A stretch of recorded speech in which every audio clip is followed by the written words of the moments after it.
C'est une affaire qui aurait pu évoquer la spectrophilie, cette paraphilie bien particulière qui consiste à être attiré sexuellement par les fantômes. Seulement, le cas de Doris Bither est encore plus troublant, puisqu'elle prétend au contraire avoir été violée par des spectres. Des événements qui se seraient déroulés durant l'année 1974. Barry Taff et Kerry Gaynor, deux éminents chercheurs en parapsychologie de l'Université de Californie, ont étudié son cas durant plusieurs semaines et des témoins disent avoir assisté à des phénomènes étranges. Les récits sont d'ailleurs si précis qu'ils ont été compilés dans un livre avant d'être repris au cinéma dans le film L'Emprise de Sidney J. Furie, sorti en 1982. Tout comme dans la vraie vie, il raconte l'histoire de Dory Bither, une mère de famille de 4 enfants sans emploi, vivant dans une maison délabrée et hantée par des esprits maléfiques.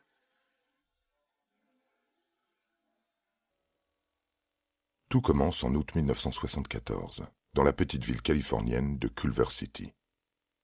La bibliothèque municipale accueille 2 membres de l'Université de Californie dans le cadre d'une conférence sur le phénomène des poltergeists. Barry Taff et Kerry Gaynor y présentent leurs travaux et répondent aux nombreuses questions d'un public fortement intéressé. Dans l'auditoire se trouve également une femme qui interpelle les chercheurs à la fin de la conférence. Doris Bither les supplie de se rendre chez elle pour venir observer les phénomènes paranormaux qui s'y produisent.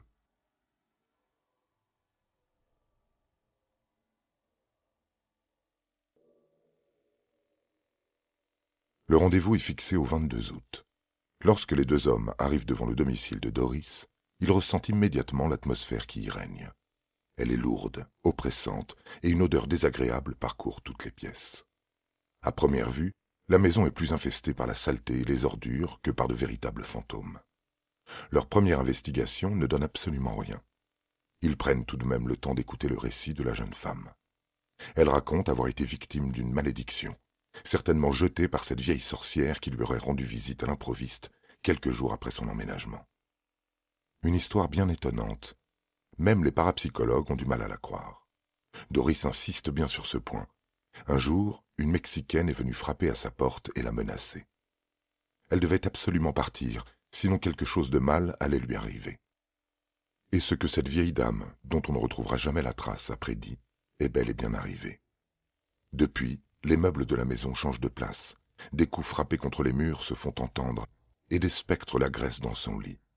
Elle dit sentir une main se glisser sous les draps, tandis que sa chambre est subitement plongée dans un froid glacial. Un phénomène de froid intense qui se reproduira chaque fois qu'un esprit la violera, selon ses propres termes. Pour Barry Taff et Kerry Gaynor, ce cas relève davantage de la maladie mentale que du paranormal. Il existe bien des témoignages similaires au cours du XXIe siècle, mais les scientifiques ont fini par associer ces phénomènes à un autre beaucoup plus rationnel, la paralysie du sommeil. Lorsqu'ils interrogent les enfants de Doris Bither, ils en arrivent à une seule conclusion. Cette femme est en proie à de violents traumatismes, enfouis depuis l'enfance. Seul un psychiatre pourrait parvenir à l'aider. Pourtant, le récit des enfants Bither ne manque pas de détails. Et c'est justement parce qu'il fourmille d'éléments que le tout ne parvient pas à être crédible. Doris Bither a emménagé dans cette maison avec sa fille de 6 ans et ses garçons de 10, 13 et 16 ans, avec lesquels elle entretient des relations conflictuelles. Les chercheurs choisissent d'interroger les enfants séparément. Tous les récits concordent, à quelques détails près. Ils ont surnommé l'esprit Mr. Who's It, la contraction de « Qui est-il ?» Tous sont bien conscients de sa présence, puisqu'il leur est arrivé de le sentir à côté d'eux. L'un des garçons affirme avoir été giflé par une main invisible. Parfois, Mr. Who's It leur apparaît. C'est un homme d'1,80 m environ, avec une allure sportive. Ainsi, la maison ne serait habitée que par un seul esprit? Pas si l'on en croit les propos de la mère de famille, qui, elle, affirme être attaquée la nuit par 3 individus. Selon elle, elle est régulièrement frappée, et tandis que 2 esprits lui maintiennent les bras et les cuisses, un 3e la viole. Plus d'une semaine passe, et les chercheurs n'ont plus aucune nouvelle de Doris. Ils finissent par penser qu'elle s'est rendue chez la psychologue qu'ils lui ont conseillé avant de partir. Il s'agit d'une femme qui travaille également dans le département parapsychologie de l'université. Mais le 6 septembre 1974, il réceptionne un nouvel appel provenant de Doris. Il est déjà 22 heures passées. Les chercheurs s'apprêtent à mettre fin à leur journée de travail. Toutefois, il consent à écouter un nouveau récit de celle qu'ils prennent pour folle. Elle est paniquée et affirme avoir été de nouveau attaquée. Les fantômes sont toujours dans sa chambre. Si Taff et Gaynor se dépêchent, ils auront peut-être la chance de les apercevoir. Un peu plus tard, dans la chambre de Doris, les scientifiques ressentent eux aussi ce froid glacial. Il est accompagné d'une désagréable odeur de putréfaction. Ce sont les seuls phénomènes auxquels ils assisteront dans la chambre.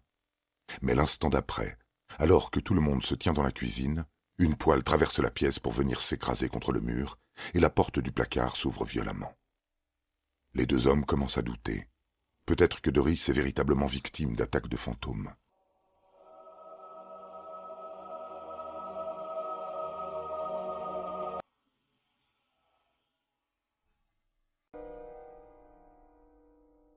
Les parapsychologues quittent la maison en promettant de revenir avec du matériel. Ce dont ils ont besoin, c'est d'une preuve. Le cas Beaver est une excellente opportunité pour faire avancer leurs recherches. La pauvre Doris est en quelque sorte le parfait cobaye. Se rendant une nouvelle fois à la maison, ils emportent un appareil photo pour capturer les phénomènes. La pièce est littéralement mitraillée par les flashs. Beaucoup d'efforts pour pas grand-chose. Les clichés ne montrent rien du tout. Mais Barry finit par remarquer quelque chose d'étrange. Toutes les photos prises dans la pièce où se concentraient les phénomènes sont nappées d'un étrange brouillard. Celles des autres pièces où il ne se passait rien sont parfaitement nettes. La maison des Beaver intrigue de plus en plus. Pour poursuivre leurs expériences, ils décident d'emmener près d'une vingtaine d'étudiants-chercheurs avec eux. La logique veut que plus il y a de témoins, plus le phénomène paraît réel. Nous sommes le 20 septembre 1974. Il s'agit là de la 4e visite du couple d'experts. Cette fois-ci, ils sont déterminés à capter quelque chose. Et ils seront servis. Toutes les personnes présentes ce soir-là peuvent l'attester. Des boules de lumière de couleur verte ont traversé la pièce et se sont mises à danser. Des photos ont été prises et un seul cliché a pu être diffusé publiquement. Vous pouvez le retrouver également sur Internet. Malgré cette manifestation inexpliquée, les chercheurs veulent de nouvelles preuves. Ils décident d'y retourner 6 semaines plus tard, en compagnie d'autres confrères et d'un écrivain. Ce dernier est chargé de décrire tous les événements qui se dérouleront au cours de la soirée. Dans le livre, qu'il éditera quelques mois plus tard, on trouve un passage stupéfiant, au point que le scénariste de L'Emprise s'en inspirera fidèlement pour construire la scène la plus extraordinaire du film. Ce soir-là, les boules de lumière sont réapparues avec bien plus d'intensité et en plus grand nombre. Elles ont fini par converger et par former le buste d'un homme. Alors, peut-on parler d'une hallucination collective ? Personne n'est capable de donner une explication rationnelle au phénomène. L'homme qui s'est matérialisé dans la chambre de Doris n'a jamais pu être identifié. Quelques mois plus tard, la jeune femme a fui la maison, mais selon les témoignages de ses propres enfants, les phénomènes paranormaux l'ont poursuivi jusqu'à sa mort. Dans une interview pour un journal indépendant traitant de paranormal, Harris Beaver, l'aîné de la fratrie, avouera que des petites boules vertes ont tournoyé autour du cadavre de sa mère avant de disparaître à jamais. Ce précieux témoignage s'accompagne d'autres révélations qui pourraient nous permettre d'avoir un regard un peu plus rationnel sur toute cette affaire. Doris Beaver est issue d'une famille de la classe moyenne. Ses 2 parents travaillent, mais même s'ils ont toujours pu subvenir à ses besoins, ils n'ont jamais eu un comportement exemplaire.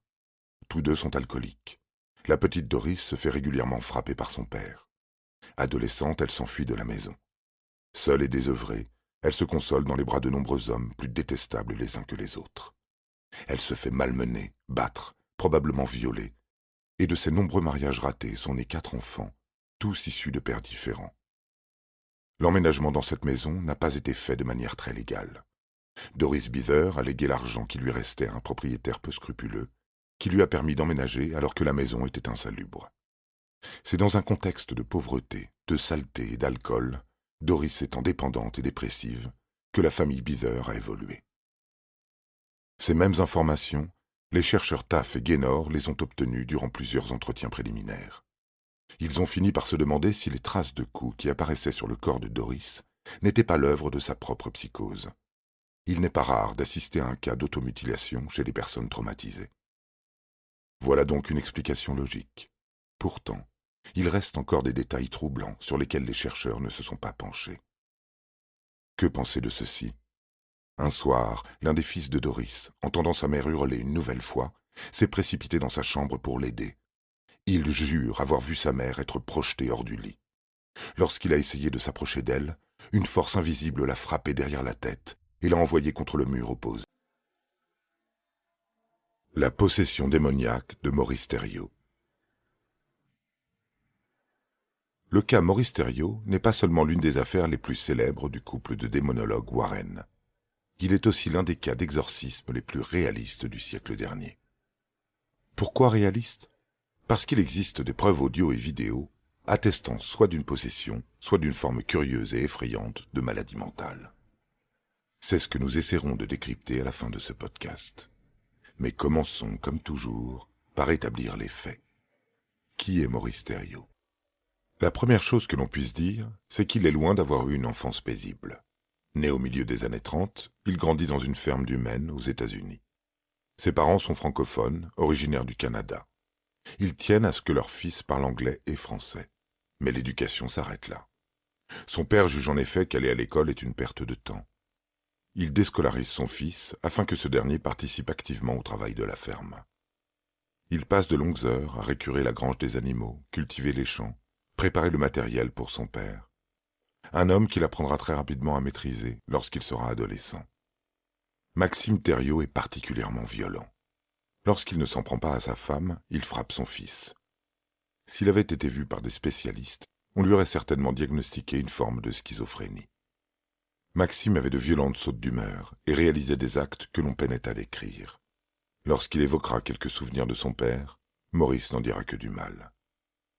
Plus les années passent et plus la situation à la ferme se dégrade. Son père commence à faire des crises de démence. Il explose littéralement de rage, lançant à travers la maison de nombreux objets. La situation est d'autant plus dangereuse que Maxime possède une arme. Il pourrait s'en servir à tout moment. Maurice, à l'âge de 21 ans, craint pour sa vie et décide de s'enfuir.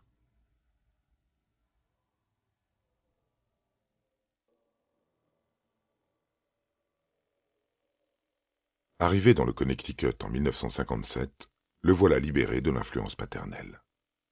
Dans la région, il fait la connaissance de plusieurs fermiers pour lesquels il effectue divers petits boulots. Il utilise les seules compétences qu'il a à sa disposition pour vivoter du mieux qu'il le peut. Tout le monde est très satisfait de son travail.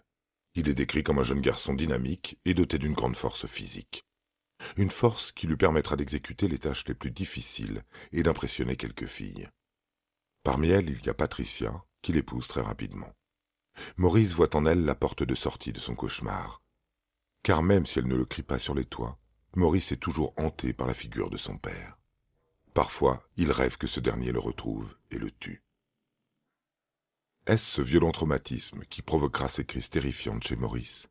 Pour Patricia, c'est quelque chose de bien plus fort, probablement le diable en personne.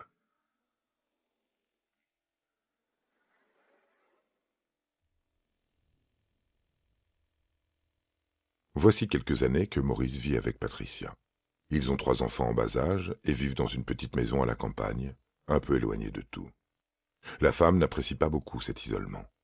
Elle ressent régulièrement un certain malaise, particulièrement la nuit, lorsque les enfants sont couchés et que la maison est plongée dans le silence.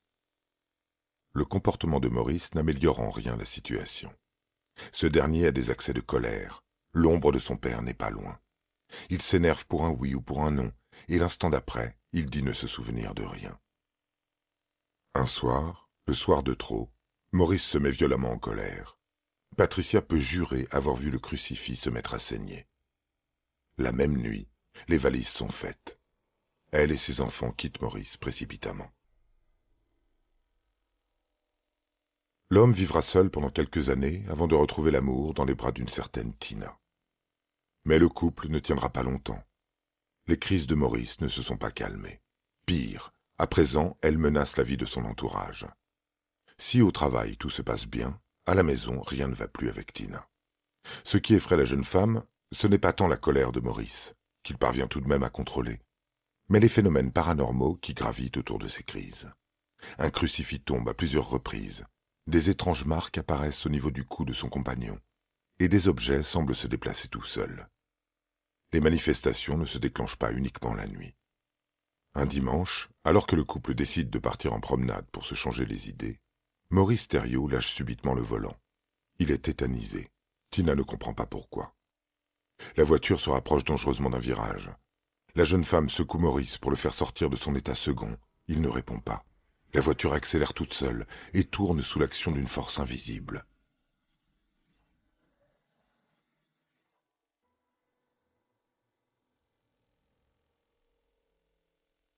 Heureusement, ce jour-là, le couple aura de la chance. Tina voit dans cet accident sans conséquence un signe. Elle quitte Maurice et l'homme se retrouve, une fois de plus, en errance. Il déménage dans le Massachusetts et se fait oublier dans quelques villes de campagne où il continue son travail de garçon de ferme. En 1972, il rencontre sa troisième femme, Nancy, avec laquelle il se marie et a des enfants. Il tente d'oublier tout ce qu'il s'est passé auparavant et y parvient assez facilement. Maurice a maintenant 38 ans. C'est un père de famille et un fermier heureux. Il fait l'acquisition d'une petite propriété à Wakely. La maison comporte un assez grand jardin pour lui permettre de cultiver ses propres légumes qu'il vend sur le bord des routes. Il se fait rapidement des amis. Au village, on lui donne un gentil surnom, Frenchy. Ce bonheur retrouvé dure pas moins de 10 ans. Il aurait pu être éternel, si Maurice n'était pas toujours en proie à ses vieux démons. En 1982, une terrible nouvelle fait définitivement basculer la personnalité de Maurice. La police lui rend visite pour lui annoncer que son père, Maxime, s'est suicidé après avoir tué sa femme avec son fusil de chasse. Le drame secoue toute la famille.